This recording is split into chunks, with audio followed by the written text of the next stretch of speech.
സാധാരണക്കാരിലുണ്ടായിരുന്ന ഒരു ധാരണ മദ്യപിക്കുന്ന ആൾക്കാർക്ക് മാത്രമാണ് ഇത്തരത്തിൽ കരൾ പൂർണ്ണമായും ഇല്ലാതാകുന്നതെന്നൊരു ധാരണ പൊതുവെ ഉണ്ട്. എന്നാൽ മദ്യപിക്കാത്ത ആൾക്കാരിലും 10-5% ആളുകളിലും ഈ ലിവർ ഡിസീസ് കാണപ്പെടുന്നുണ്ട്. അതിനുള്ള കാരണം എന്താണെന്ന് സാർ ഒന്ന് പറയാമോ? ഈ മദ്യപിക്കാത്ത ആൾക്കാരിൽ ഏറ്റവും കോമൺ ആയിട്ട് കാണുന്നത് എന്തെല്ലാം കാരണങ്ങൾ കൊണ്ട് ഈ പറഞ്ഞ ബാറ്ററിക്ക്, അതായത് നമ്മളുടെ ശരീരത്തിലെ ഏറ്റവും ഗ്രന്ഥിയായ കരളിനെ എന്തെല്ലാം കാരണങ്ങൾ കൊണ്ട് അസുഖത്തിലേക്ക് നയിക്കാം? നമ്മുടെ ശരീരത്തിൽ ഉണ്ടാകുന്ന പല പല അസുഖങ്ങളും കരളിനെ ബാധിക്കാം. അതിൽ ഏറ്റവും കോമൺ ആയിട്ട് നമ്മുടെ നാട്ടിൽ കാണുന്നത് സാർ, ഇന്ന് കോമൺ ആയിട്ട് കേൾക്കുന്ന ഒരു കാര്യമാണ് ഫാറ്റി ലിവർ. എന്താണ് ഈ ഫാറ്റി ലിവർ? ഏത് ഘട്ടത്തിലാണ് ഫാറ്റി ലിവർ ചികിത്സിച്ച് ഭേദമാക്കാൻ പറ്റുന്നത്? എങ്ങനെ ആ ഫാറ്റി ലിവർ നമുക്ക് കണ്ടെത്താൻ സാധിക്കും? ഇന്നത്തെ ഡോക്ടേഴ്സ് ഡയറിയിലേക്ക് ഏവർക്കും സ്വാഗതം. ഇന്ന് നമ്മളിവിടെ സംസാരിക്കുന്നത് ശരീരത്തിൻ്റെ ഏറ്റവും വലിയ ഗ്രന്ഥിയായ കരളിനെ കുറിച്ചാണ്.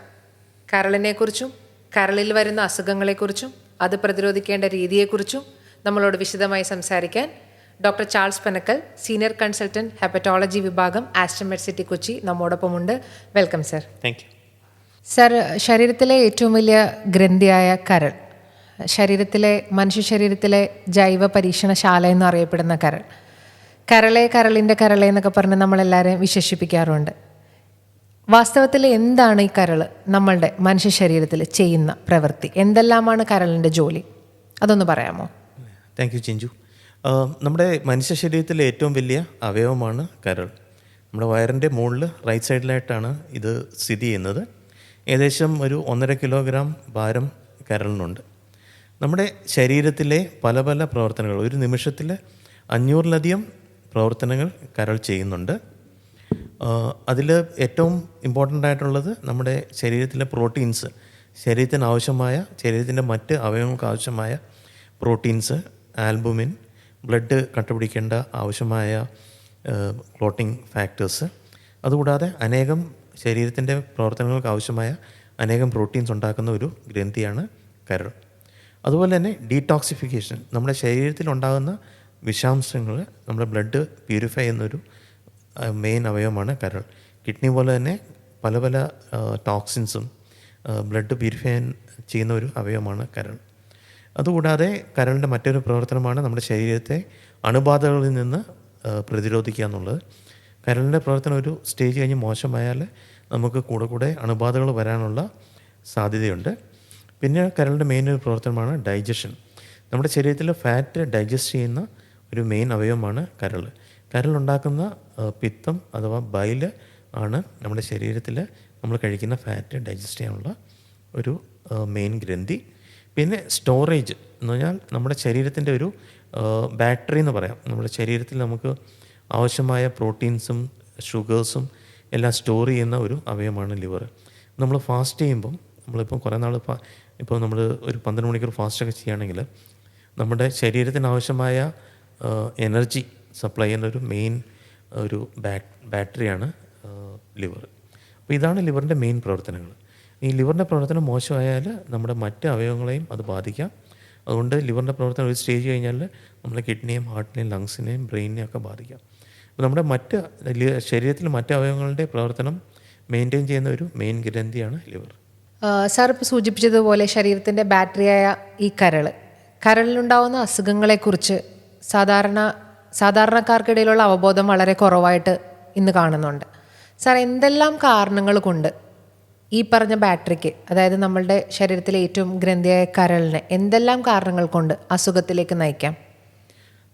നമ്മുടെ ശരീരത്തിൽ ഉണ്ടാകുന്ന പല പല അസുഖങ്ങളും കരളിനെ ബാധിക്കാം. അതിൽ ഏറ്റവും കോമൺ ആയിട്ട് നമ്മുടെ നാട്ടിൽ കാണുന്നത് ഫാറ്റി ലിവറാണ്. അത് മദ്യപിക്കുന്നവരുണ്ടാകുന്ന ആൽക്കഹോളിക് ഫാറ്റി ലിവർ, പിന്നെ മദ്യപിക്കാത്തവരിലുണ്ടാകുന്ന നോൺ ആൽക്കഹോളിക് ഫാറ്റി ലിവർ. ഇത് രണ്ടും കരളിനെ ബാധിക്കാം. 2, ഹെപ്പറ്റൈറ്റിസ് പല രീതിയിലാണ്. ഹെപ്പറ്റൈറ്റിസ് എന്ന് പറഞ്ഞാൽ കരളിലുണ്ടാകുന്ന വീക്കത്തെയാണ് നമ്മൾ കോമൺ ആയിട്ട് ഹെപ്പറ്റൈറ്റിസ് എന്ന് പറയുന്നത്. ആ വീക്ക് ഉണ്ടാക്കുന്ന പല പല കാരണങ്ങൾ കൊണ്ടുണ്ടാകും. ഏറ്റവും കോമൺ ആയിട്ട് വൈറസുകളാണ് ഹെപ്പറ്റൈറ്റിസ് ഉണ്ടാക്കുന്നത് അഥവാ കരൾ വീക്കം ഉണ്ടാക്കുന്നത്. അതിന് നമ്മൾ വൈറൽ ഹെപ്പറ്റൈറ്റിസ് എന്ന് പറയും. അപ്പം നമ്മുടെ ലിവറിനെ മാത്രം ബാധിക്കുന്ന വൈറസുകളാണ് hepatitis A, B, C, E എന്നീ 4 വൈറസുകൾ. അത് ലിവറിനെ മാത്രം ബാധിക്കുന്ന വൈറസുകളാണ്. അതേസമയം നമ്മുടെ ശരീരത്തിലുണ്ടാകുന്ന മറ്റ് വൈറൽ അണുബാധകൾ എന്ന് പറഞ്ഞാൽ ഡെങ്കു, കോവിഡ് മുതലായ വൈറസുകളും ലിവറിനെ ബാധിച്ച് ഹെപ്പറ്റൈറ്റിസ് ഉണ്ടാക്കാം. പിന്നെ ഉണ്ടാകുന്ന കോമൺ ആയിട്ടുണ്ടാകുന്ന മരുന്നുകൾ മൂലം ഉണ്ടാകുന്ന കരൾ വീക്കമാണ്. നമ്മൾ ആവശ്യമില്ലാത്ത മരുന്നുകൾ അല്ലെങ്കിൽ കരളിനെ ബാധിക്കുന്ന മരുന്നുകൾ കഴിച്ചാലുണ്ടാകുന്ന ഡ്രഗ് ഇൻഡ്യൂസ് ഹെപ്പറ്റൈറ്റിസ്. പിന്നെ സ്ത്രീകളിൽ നമ്മുടെ ഇമ്മ്യൂണിറ്റി അഥവാ പ്രതിരോധം കരളിനെതിരെ ബാധിക്കാം. അതിന് നമ്മൾ ഓട്ടോഇമ്യൂൺ ഹെപ്പറ്റൈറ്റിസ് എന്ന് പറയും. പിന്നെ പാരമ്പര്യമായിട്ടുണ്ടാകുന്ന എക്സസ് കോപ്പർ അല്ലെങ്കിൽ എക്സസ് അയൺ ലിവറിൽ വന്നു കഴിഞ്ഞുണ്ടാകുന്ന ഹെപ്പറ്റൈറ്റിസ് ഉണ്ട്. ഇതാണ് കോമൺ ആയിട്ട് നമ്മുടെ നാട്ടിൽ ലിവറിനെ ബാധിക്കുന്ന അസുഖങ്ങൾ. സർ, ഇന്ന് കോമൺ ആയിട്ട് കേൾക്കുന്ന ഒരു കാര്യമാണ് ഫാറ്റി ലിവർ. എന്താണ് ഈ ഫാറ്റി ലിവർ? ഏത് ഘട്ടത്തിലാണ് ഫാറ്റി ലിവർ ചികിത്സിച്ച് ഭേദമാക്കാൻ പറ്റുന്നത്? എങ്ങനെ ആ ഫാറ്റി ലിവർ നമുക്ക് കണ്ടെത്താൻ സാധിക്കും? നമുക്കൊരു ഫാറ്റി ലിവർ ഉണ്ടോ ഇല്ലയോ എന്നുള്ളത് എങ്ങനെ നമുക്കത് കണ്ടെത്താൻ സാധിക്കും എന്നൊന്ന് പറയാമോ? നമ്മുടെ കരളിൻ്റെ കോശങ്ങളിൽ 5% കൂടുതൽ ഫാറ്റ് അല്ലെ കൊഴുപ്പ് അടിയുമ്പോഴാണ് നമ്മൾ ഫാറ്റ് ലിവർ എന്ന് പറയുന്നത്. ഇത് 2 രീതിയിലാണ് നമ്മൾ കാണുന്നത്. ഒന്ന്, മദ്യപിക്കുന്നവരിൽ ഉണ്ടാകുന്ന ആൽക്കഹോളിക് ഫാറ്റി ലിവർ ഡിസീസ്. അത് മദ്യപിക്കുന്നവർ കാണുന്നതാണ്. നമ്മൾ അമിതമായി മദ്യപിച്ചാൽ അത് ആദ്യമായിട്ട് ലിവറിൽ ഉണ്ടാകുന്ന ഒരു സ്റ്റേജാണ് ഫാറ്റ് ലിവർ എന്ന് പറയുന്നത്. ഈ സ്റ്റേജിൽ നമ്മൾ മദ്യപാനം കണ്ടിന്യൂ ചെയ്യുകയാണെങ്കിൽ എക്സസ് ഫാറ്റ്, നമ്മുടെ ലിവറിലുള്ള ഫാറ്റ് നമ്മുടെ കോശങ്ങൾക്ക് നാശം ഉണ്ടാക്കും. അതിനാണ് നമ്മൾ ആൽക്കഹോളിക് ഹെപ്പറ്റൈറ്റിസ് എന്ന് പറയുന്ന സ്റ്റേജ്.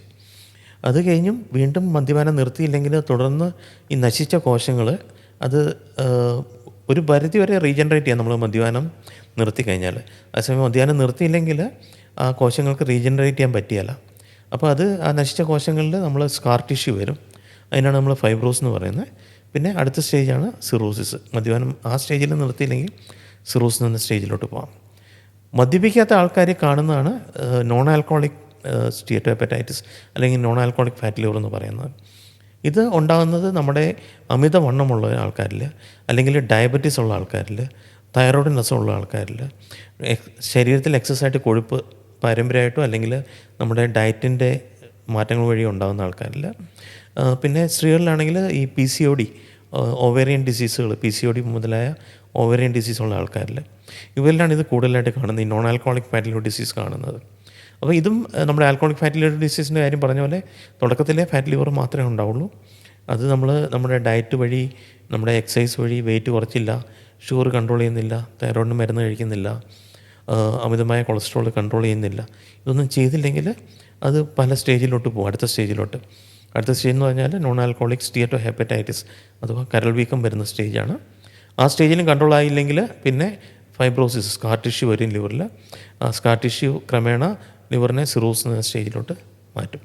അപ്പം ഇതാണ് കോമൺ. ഈ 2 അസുഖങ്ങളാണ്, ആൽക്കഹോളിക് ഫാറ്റി ലിവർ ഡിസീസും നോൺ ആൽക്കഹോളിക് ഫാറ്റി ലിവർ ഡിസീസുമാണ് കേരളത്തിൽ ഇപ്പോൾ ഏറ്റവും കൂടുതലായിട്ട് കണ്ടുവരുന്ന ലിവറിൻ്റെ അസുഖങ്ങൾ. സർ, സാധാരണക്കാരിലുണ്ടായിരുന്ന ഒരു ധാരണ മദ്യപിക്കുന്ന ആൾക്കാർക്ക് മാത്രമാണ് ഇത്തരത്തിൽ കരൾ പൂർണ്ണമായും ഇല്ലാതാകുന്നതെന്നൊരു ധാരണ പൊതുവേ ഉണ്ട്. എന്നാൽ മദ്യപിക്കാത്ത ആൾക്കാരിലും 10-5% ആളുകളിലും ഈ ലിവർ ഡിസീസ് കാണപ്പെടുന്നുണ്ട്. അതിനുള്ള കാരണം എന്താണെന്ന് സാർ ഒന്ന് പറയാമോ? ഈ മദ്യപിക്കാത്ത ആൾക്കാരിൽ ഏറ്റവും കോമൺ ആയിട്ട് കാണുന്നത് നോൺ ആൽക്കഹോളിക് ഫാറ്റി ലിവർ ഡിസീസാണ്. അത് ഇപ്പം നമ്മുടെ ലൈഫ് സ്റ്റൈൽ വന്ന ചേഞ്ചുകൾ കൊണ്ട് വന്നേക്കുന്നതാണ്.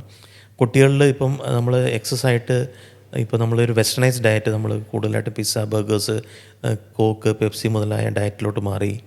അതുകൂടാതെ നമ്മുടെ കുട്ടികളിപ്പം പഴയ പോലെ ഒരു ആക്റ്റീവ് ലൈഫ് സ്റ്റൈലല്ല, അവർ കൂടുതലും ഫോണിലും മൊബൈലിലും ടിവിയുടെ ഫ്രണ്ടിലുമാണ് നിൽക്കുന്നത്. അതുകൊണ്ട് വന്നേക്കുന്ന ഒരു ലൈഫ് സ്റ്റൈൽ ഡിസീസാണ് non alcoholic fatty liver disease. അപ്പോൾ നമ്മൾ കുട്ടികളിൽ അല്ലെങ്കിൽ ഒരു 20 വയസ്സ് താഴെയുള്ള ആൾക്കാരിൽ ഫാറ്റ് ലിവറായിട്ട് തുടങ്ങുന്നു. എന്നിട്ട് നമ്മൾ ഡയറ്റും എക്സസൈസും വഴി ഇത് കൺട്രോൾ ചെയ്യുന്നില്ലെങ്കിൽ ഒരു 30 വയസ്സാകുമ്പോഴത്തേക്കും ഒരു സ്റ്റീറ്റോ ഹെപ്പറ്റൈറ്റിസ് അഥവാ ഫൈബ്രോസ് സ്റ്റേജിലോട്ടും, ഒരു 40 വയസ്സാകുമ്പോൾ ഒരു സിറോസ് സ്റ്റേജിലോട്ടും പോകുന്നതാണ് നമ്മൾ കൂടുതലായിട്ട് കാണുന്നത്. അപ്പം മദ്യപിക്കാത്ത ആൾക്കാർ കാണുന്ന ഏറ്റവും കോമൺ ആയിട്ടുള്ള disease non alcoholic fatty liver ഡിസീസാണ്.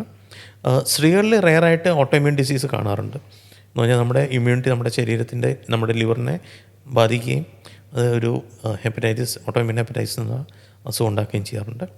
പിന്നെ റെയറായിട്ട് നമ്മുടെ എക്സസ് കോപ്പർ ലിവറിൽ ഡിപ്പോസിറ്റ് ചെയ്യുന്ന വിൽസൺ ഡിസീസ് അഥവാ എക്സസ് അയൺ നമ്മുടെ ശരീരത്തിനുണ്ടാകുന്ന ഹീമോക്രോമറ്റോസിസ് എന്നീ അസുഖങ്ങൾ നമ്മുടെ ലിവറിനെ ബാധിക്കാറുണ്ട്.